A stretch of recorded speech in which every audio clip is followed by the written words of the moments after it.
Hey, it's Aaron with Square Thunder, and this is episode number 2 of Fast Logo Friday, where I take a randomly selected weird word and use that to design a logo. Perfect. Our word today is PYXIS, P-Y-X-I-S. I've never heard this word before, so I had to do a little bit of research to find out what it meant and where it came from. Originally, a PYXIS was a small cylindrical wooden box or pottery box used by women in ancient Greece to store and carry toiletry items, cosmetics, jewelry, trinkets, things like that. The word comes from the name of the tree that was used to create this box originally, and that's the PYXIS tree.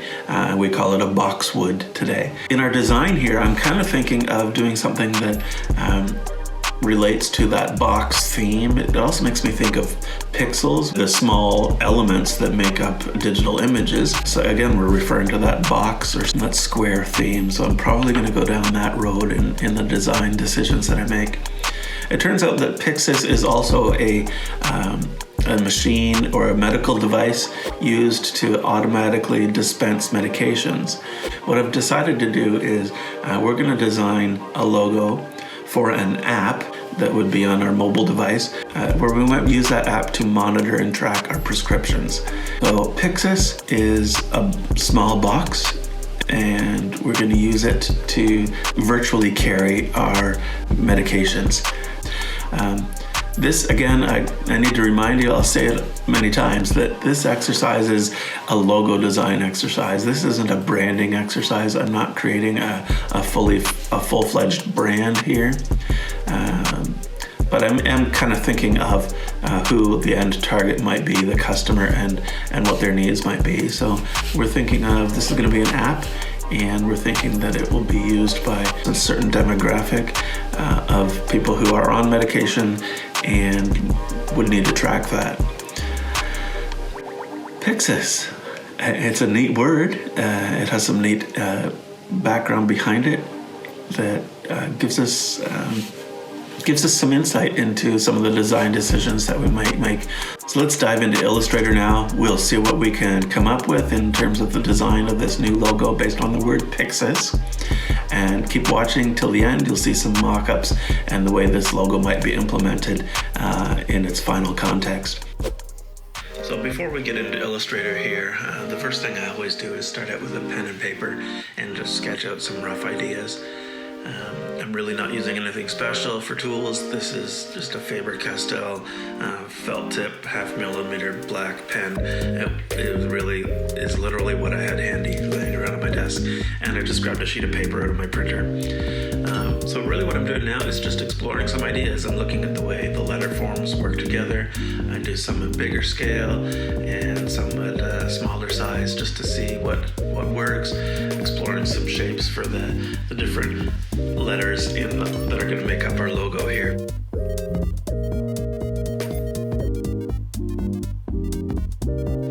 Looking at ways that the letters interact, trying to see if we can tuck that Y in with the P, and I don't like that.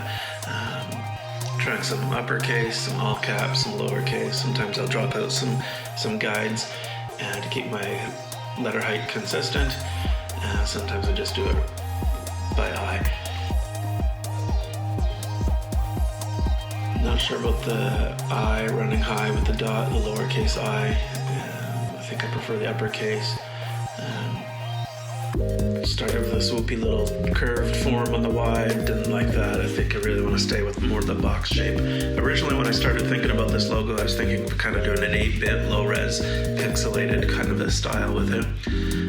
Kind of thinking of the Twitch logo, something like that. I don't want to rip off the Twitch logo.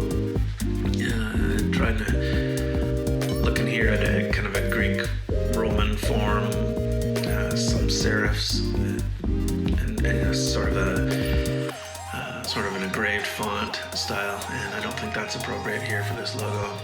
Trying a couple of different S, X, and Y shapes, and I'm really starting to like the way that these letters are linking together and turning into something, and it's almost turning into a bit of a pill form. I like this gestalt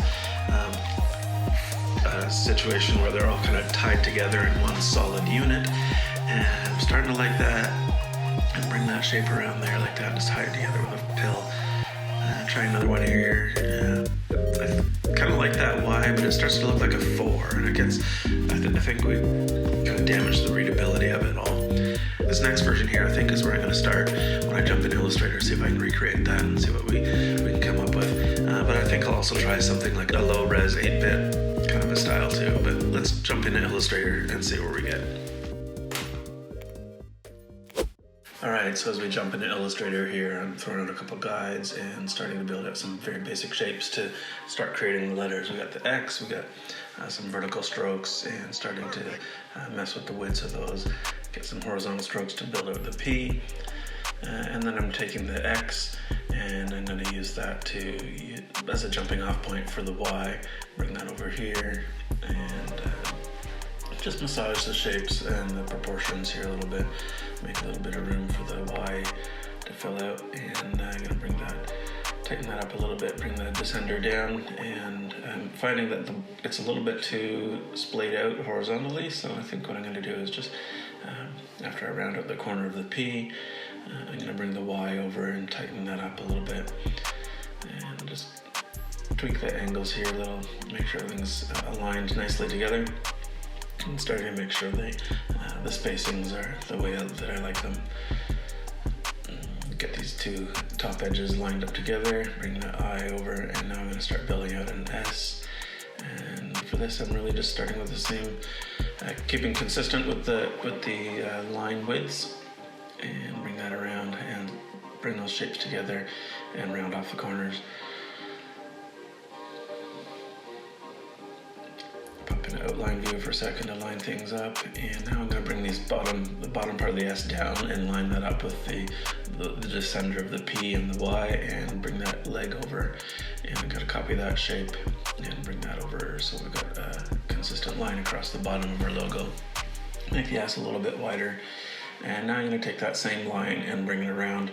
Some people would start this with a rectangle tool, and that's fine. You could work with stroke width and whatever, and just change the radius.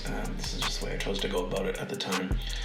And there's no right or wrong way to do it. It's just the way this evolved for me. Putting the radius on the inside of that shape, and now what I've done is expanded the size of the S so we can cut into the edge of that black border. And I'm going to do the same thing with the P here in just a second. Just tighten that up a little bit. There we go. Get the P a little bit bigger with the white gap around it, and we'll knock that out from the black stroke around the edges. And now I'm just changing the contrast a little bit. I normally work in black and white to begin with, and so I don't get distracted with color. I just want to see the shapes and basic weights. Zoom out a little bit, make sure it looks nice.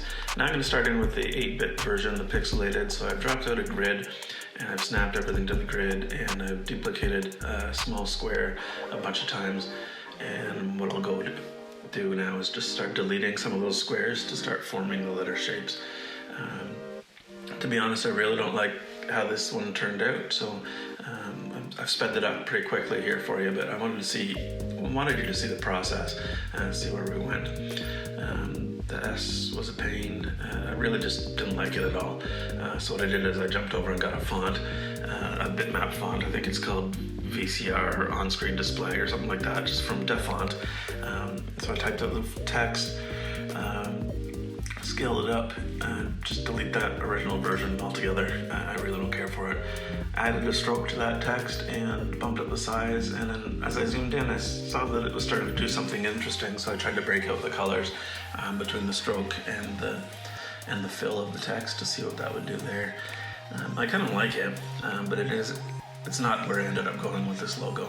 I wanted to pop a little pixel in the middle of the X there too, and again, snapping to the grid to make sure things are consistent. I kind of like it. There's nothing wrong with it particularly. Getting the spacing lined up here. There's really nothing wrong, but I definitely prefer the original one on the left there, that pill-shaped. So now I'm just aligning things to the center of the artboard, and let's have a little peek at what we came up with. Let's jump over to a mock-up now and see what we came up with. We've got our final PYXIS logo, and dropped it into a mock-up for an app, and also showing Also showing a reversed version here, and we've added a tagline too. So I think it came out pretty good. I'm happy with it. It's not perfect. It's a good starting point anyway. If it was going to be a final product, I'm sure there'd be adjustments I would need to make with this. But again, this is just an exercise to stretch my creative muscles. I hope you found it interesting. Thanks for all the love, and thanks for watching and subscribing, liking, commenting down below. We appreciate it. If you missed last week's episode, make sure you click the link up above here somewhere and see what we got from last week's word of the week. If you like what we're doing here on Fast Logo Friday, make sure you give this video a thumbs up. Subscribe to the channel if you haven't already. We appreciate that. That helps us grow. And leave a comment down below. If you got a weird word that you think might make an interesting logo, I'd love to hear it. Make sure you type that in a comment down below. We may consider that for a future episode of Fast Logo Friday. Thanks for watching. We'll see you next time right here on Square Thunder with Fast Logo Friday. Have an awesome day.